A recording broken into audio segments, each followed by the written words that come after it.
Everyone and welcome to our YouTube channel target for IQ. आज इस video में ये हमारा जो सीरीज़ है ये 5 मिनट सीरीज़ है फॉर जूरिस्प्रूडेंस। जूरिस्प्रूडेंस एक ऐसा सब्जेक्ट है जिसे याद कर पाना थोड़ा सा मुश्किल हो जाता है, क्योंकि यहाँ पे एक स्टेटमेंट्स दिए रहेंगे इतने ढेर सारे कि किसने क्या चीज़ कही, ये थोड़ा सा मुश्किल हो जाता है याद रखना, क्योंकि बहुत सारे स्टेटमेंट हैं। तो इसलिए हमने ये डिसाइड किया है कि हम 5-5 मिनट की वीडियोस लाएंगे जो इंपॉर्टेंट स्टेटमेंट हैं या जो भी इंपॉर्टेंट थ्योरीज है, सो दैट एक में ही बहुत ज़्यादा बल्कि ना हो जाए और आपको याद करने में दिक्कत ना हो। आप मुश्किल से अपने दिन का 10 मिनट भी अगर निकाल के इस वीडियो को देते हैं तो एग्ज़ाम आते आते तक आपको एटलीस्ट इंपॉर्टेंट स्टेटमेंट का इतना पता चल जाएगा कि अगर आपको वो ऑप्शन में दिख जाता है तो आप जो राइट आंसर है वो चूज़ कर पाएंगे। ठीक है, क्योंकि कभी कभी कुछ इंपॉर्टेंट वर्ड्स होते हैं जो बस अगर उतना भी याद रहा है तो हमें ये पता चल जाता है कि अच्छा ये किसने कहा। ज़रूरी नहीं है कि आपको पूरा स्टेटमेंट एकदम अच्छे से रटा हो। ठीक है, क्योंकि यहाँ पे हमें बहुत स्मार्टली ये देखना है कि एक एक वर्ड्स अगर हमें समझ में आ जाते हैं, अगर हमने उनको 2 से 3 बार भी रीड कर लिया तो आपको ऑप्शन में जो होगा ये तुरंत समझ में आ जाएगा, अच्छा ये उससे रिलेटेड था।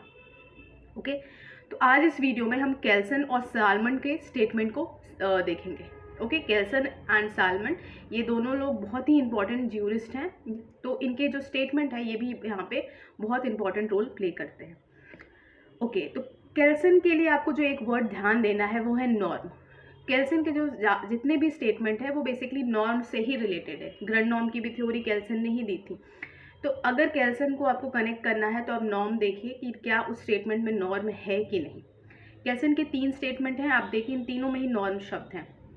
Law is a normative science, okay, legal order is a pyramid of norm, and norm is meaning of any act by which certain behaviour is commanded, permitted और ऑथराइज्ड। तो ये 3 इंपॉर्टेंट स्टेटमेंट है केल्सन के। अब अगर हम salmon के statement को देखें तो ये थोड़े से इनके स्टेटमेंट ज़्यादा हैं, क्योंकि इन्होंने ये काफ़ी इंपॉर्टेंट ज्यूरिस्ट है, बट 2 से 3 बार आपको रीडिंग देनी है, आप समझ जाएंगे सालमन के स्टेटमेंट को। अगर आपको ऑप्शन में दे तो आप उनको पहचान लेंगे। पहला है, law consist of set of principle और body of rule recognized and applied by state in the administrative of justice. ठीक है, क्या कह रहा है कि लॉ सेट ऑफ प्रिंसिपल है या set of body of rule है, रिकॉग्नाइज जो स्टेट उन्हें रिकॉग्नाइज करता है और प्लस उनको उनका एप्लीकेशन करता है for the administration of the justice. दूसरा स्टेटमेंट है interpretation. Okay, what interpretation is the process by which the court,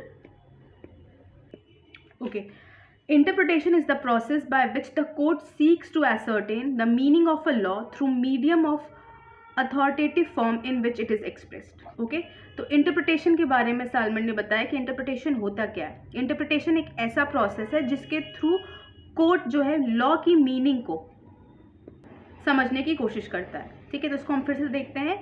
interpretation is the process by which the court seeks to ascertain the meaning of a law through medium of authoritative form in which it is expressed. दूसरा statement है custom is to society what law is to state, यानी कि हमारे समाज के लिए custom वैसे ही है जैसे हमारे स्टेट के लिए लॉ का इम्पोर्टेंस है। तो custom is to society is what law is to state. A person in any being whom the law regard as capable of right and duty. Okay, a person is, ये is होगा,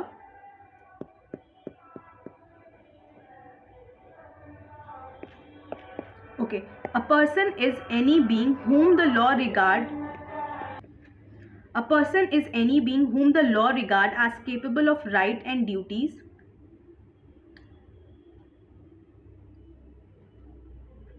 I'm so sorry, a person is any being whom the law regard as capable of right and duties. Okay, फिर statement है jurisprudence is the, okay, jurisprudence is the science of first principle of civil law. jurisprudence क्या है? It is the science of first principle of civil law. law consists of rules recognized and acted upon by law courts. ठीक है, law क्या है? law वो rules है जो courts, law courts जो हैं जिनका recognition करते हैं प्लस उन पे act करते हैं।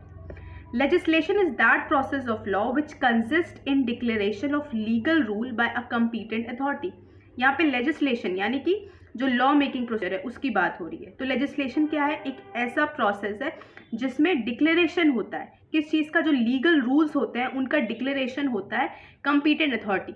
जैसे पार्लियामेंट हमारे लिए लॉ बनाती है, तो वो जो भी लॉ लाती है तो उसमें डिक्लेयर करती है ना कि this particular thing is prohibited, ये करना आपका राइट है, ये नहीं करना है, अगर आप ये करते हैं तो ये प्रोहिबिटेड है, one is not allowed to do this, या फिर ये पर्टिकुलर चीज़ करना आपका राइट है। उसके बाद कहता है कि custom is the embodiment of those principle which have committed themselves to the national concise as a principle of justice and public utility. No duty can be absolute, ये स्टेटमेंट इंपॉर्टेंट है। No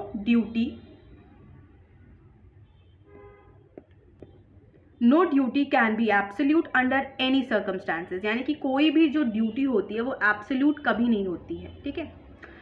फिर है rights are what others are to do for me, rights are what others are to do for me and liberties are what I may do for myself, ठीक है।